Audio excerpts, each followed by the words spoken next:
Breaking news now on Fox 61, Connecticut's news station. And we do have breaking news coming out of Hartford tonight, a fire at a three-family home. Thank you for joining us here at 10 o'clock. I'm Tim Lammers. Now, that fire started on Pliny Street in the Clay Arsenal neighborhood. The first reports came in around 8:15. Fire officials said the fire actually spread at one point to a neighboring building. That prompted a second alarm, but firefighters were able to knock it down quickly. No injuries were reported. We don't know how the fire started at this point, but we do know the Red Cross is helping the families who live there. We also have breaking news in New Haven, where officers responded to Evergreen Cemetery on a report of a suspicious death. And just a few minutes ago, they did confirm to us that they located a female there who had died. We don't know anything else about the victim or what happened to her, but detectives are on the scene and they are still investigating. So we will try to get you an update in the next hour, hour and a half. Also breaking tonight, a crash shut down part of Norwich Westerly Road in North Stonington. A lot of you might know that better as Route 2. State police said it happened around 7:20 p.m. and at least 2 people were badly hurt enough that they had to be taken to a hospital. The road is still closed near Main Street as the investigation continues. As these breaking stories develop, you can also find the latest coverage on them on our free Fox 61 News app. Just use the QR code on your screen to download it if you haven't done it already, or you can go to our website, fox61.com. A bunch of fire trucks here, police were here, all kinds of flashing lights and whatever, and then I saw the flames for the fire over there, and that's about all I saw. Well, people in one Watertown community said they're in shock after 2 people were found dead after an early morning fire. Fox 61 Stephen Reels was on the scene. He spoke with some neighbors, and he's got more on what happened. Now that most of the first responders have left, we have a much better view of the home that caught on fire early Friday morning. You'll get a better view of the investigation in just a moment. But I spoke with a couple of neighbors out here, and they told me that they're heartbroken, they're shaken up, and at this point, they just have a bunch of questions they want answered. It's very hard, you know. The tragedy lost, 2 persons being lost. Ruben Ruiz said he saw the home on Pleasant View Avenue burn to a crisp after first responders say it went up in flames just before 4 Friday morning. Remnants of which left neighbors like Ruiz and his friends rattled. I picked him up. He was like devastated, you know, because he saw the mother walking up and down and the mother with the dog. While the identities of the 2 victims have not been revealed at this time, neighbors tell us they were relatively new to the community. Watertown Fire Chief David Bromley said in a statement to Fox 61, the home was covered in flames when the crews first arrived.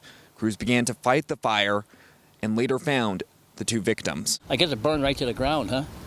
Yeah, wow. Raymond Marcinkowski lives right next door to where the fire happened and said the tragedy attracted several visitors to the usually quiet neighborhood. And that's when I knew the truck was there. I said, something bad happened. And then when my daughter came in and told me, she said that they both died, she goes.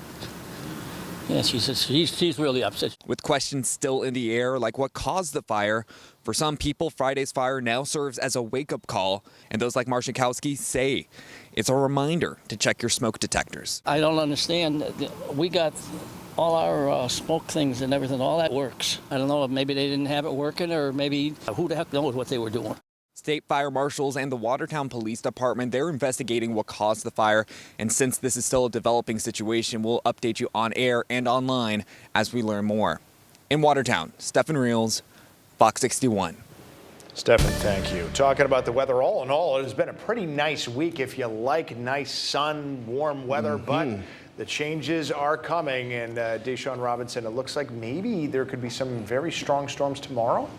Yeah, tomorrow we are looking at that possibility for strong storms in the afternoon and evening. So you may want to keep your radio and cell phones nearby, as some of these storms could contain damaging winds up to 60 miles per hour and small hail. Tonight will be an unseasonably warm one. Temperatures falling to near 60 degrees. Partly cloudy to mostly cloudy skies are expected. Tomorrow will be another unseasonable unseasonably warm day here in Connecticut. Highs in the 70s, possibly nearing 80 degrees in those inland areas. And this is before those thunderstorms push through in the late afternoon. So Saturday will start dry. If you have brunch plans, well, the weather will be good. But as we head into the afternoon, this is when we will see those scattered showers and storms. Again, some of these will be on the strong side, especially in the western parts of the state. So tomorrow, a high near 79, showers and storms in the afternoon. The weather will remain pretty unsettled into next week, so you may want to keep your umbrellas handy over the next few days. Back to you, Tim. And Deshaun, thank you. New for you tonight, both tire and tire rim thefts seem to be spiking in Waterbury. And people there said they are not happy about how quickly and how often these thefts are happening in the overnight hours. Fox 61's Valerie Moravi spoke to locals about all the uncertainty this is causing. Police say the Townblood neighborhood has been targeted to commit these crimes. Now, people I spoke to tell me this is alarming and frustrating. It's a concerning trend in Waterbury. Jessica lives in Waterbury, and she says, unfortunately, this is an ongoing issue. It's very annoying, as if things weren't expensive enough. It's very frustrating because it's not only the tires, it's the whole front end that's going and all that. Waterbury police say these thefts are now happening very often. They say thieves are even breaking vehicle windows to access the wheel lock keys stored in the glove compartment. Diego says these thefts are just some of the several issues. I think that's something that really affects the community, especially in a city like this in Waterbury, where it affects because a lot of people depend on their cars. It's not a luxury, it's a need. Waterbury Wheels and Tires is one of many businesses David Garcia owns. In every rim shop, he says, people are victims of a rim and tire theft. Frustrating, but you can also prevent it by buying the lock. Meanwhile, Waterbury police are suggesting people to be more vigilant, advising people to use additional wheel locking devices. The main thing that I try to tell my customer when they buy a new set of wheels or tires, we include the locks for free. Why? Because a lock is a way to prevent someone else stealing your wheels. Officials say an active ring camera and surveillance system could help reinforce identifying these thieves and parking in well-lit areas for safety. Police are now asking people to remain cautious and vigilant, and if you have any information that could help with the investigation, you should contact them. We have all the details on fox61.com. In Waterbury, Valerie Moravi, Fox 61. Valerie, thank you. We do have new developments tonight in a deadly nightclub shooting that happened 5 years ago. The Bridgeport Police Department's homicide unit said it's made another arrest regarding the 2020 Keystone nightclub killing of 21-year-old Nair Nixon. They arrested Quinton McCoy, who also goes by Quack. He's now been charged with murder and some firearm offenses in relation to that shooting death. As for Nixon, he was killed during a dispute at the nightclub. Now, McCoy is already incarcerated in an unrelated case, but he was served with a murder warrant at Bridgeport Superior Court today. The investigation into Nixon's death is still going on, too, with a previous suspect, Charles Young, also having been charged. We do have new details on the death of a Branford boy. Now, this is a story we have been following since the news first broke last night. And we do have more on who has been charged in his murder. Police say it is his father. We're going to have more on that coming up. Also new tonight, a house fire in Shelton sent multiple fire companies into action. Crews arrived at the scene of Waverly Road and found heavy flames and smoke pouring from the ceiling and attic. The firefighters said they had to battle intense heat, no visibility whatsoever, and they did have to vent the roof to try to get control. They said it took about 20 minutes to knock the flames down and about 1 hour to fully secure the scene. Thankfully, nobody was hurt, but the home is uninhabitable right now.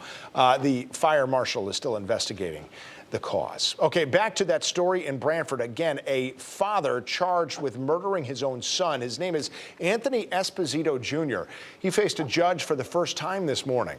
Fox 61's Alicia Hercules is outside New Haven Superior Court with more on what we know. We learned more about the murder of a 12-year-old boy in Branford, but a warning, the new details are disturbing.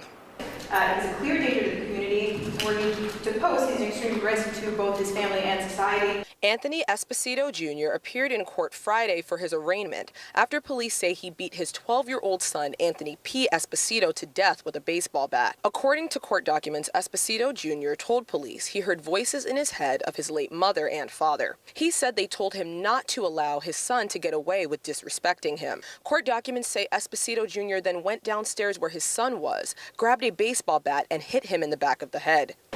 Parents are supposed to protect and nurture their children. Instead, Mr. Esposito brutally beat his son with a baseball bat, telling police that his son was disrespectful.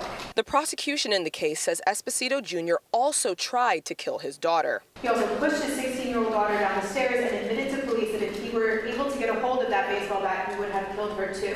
The 16-year-old was able to escape Esposito Jr. After the attacks, Esposito Jr. got in his car and left the home on Hemlock Road. Police stopped him on Route 79 and arrested him. According to the defense, Esposito Jr. has a long history of mental health issues. He does indicate to me that he has had mental health issues since the first grade, multiple psychiatric hospitalizations while in childhood.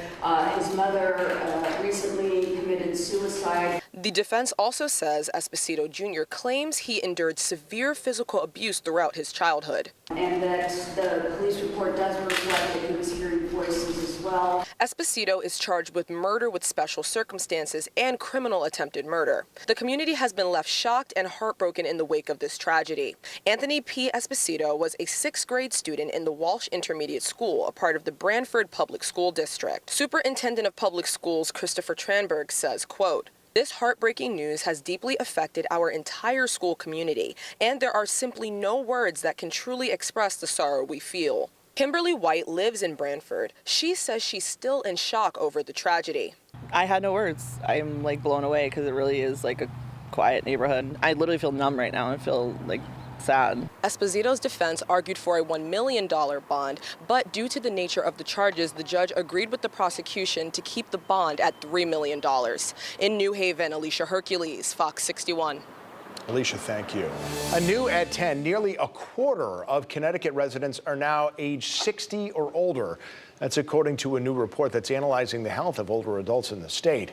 Researchers, of course, due to the population getting older, found rising rates of conditions like Alzheimer's, hip fractures, and depression, but found sharp disparities based on race and geography. The report highlighted that while white older adults reported more bone and mental health issues, Black and Native American populations faced higher rates of diabetes, kidney disease, and heart failure. Experts say the data are key to addressing health gaps and to improving care for Connecticut's aging population.